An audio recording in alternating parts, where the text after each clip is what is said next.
66% of the United States residents' public water is fluoridated. It is known to have tremendous effects on bone cancer, joint problems, bone weakness, lowered estrogen and testosterone levels, and dental fluorosis, which is yellowing of the teeth and pitting in the enamel.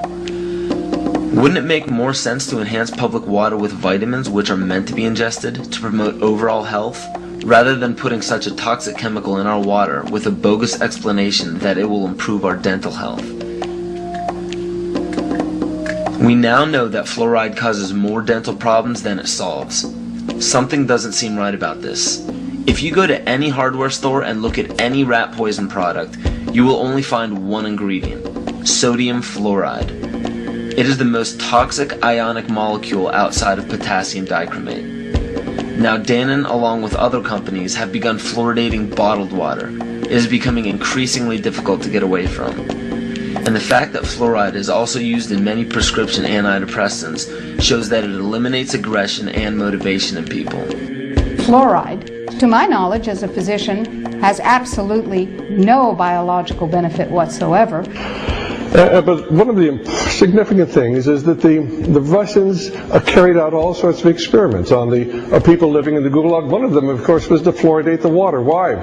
You fluoridate the water, why people are not as aggressive as they ordinarily would be. In fact, what is the active ingredient in Prozac that is so widely distributed in America today? Well, it's a fluoride compound.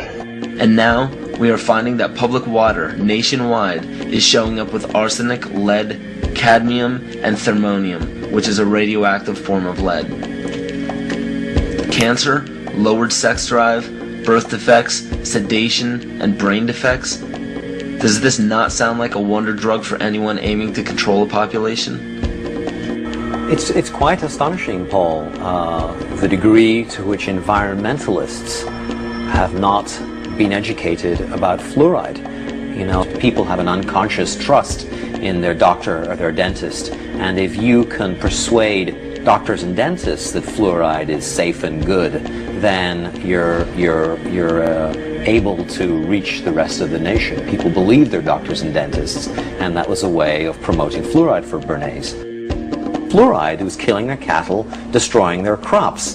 Fluoride given to rats had produced bone cancer and liver cancer, and that those results had been doctored to make it look as though fluoride hadn't caused as much cancer. The pattern that we saw, it typically is what we see with other neurotoxic agents that are well known to cause a hypoactivity or a memory problem or an IQ problem. When I first presented the results of these studies, one of the individuals sitting and listening to the results, he says, "Do you have any idea what you're saying?" And he says, "You're telling us that we're reducing the IQ of children." And basically I said, yes.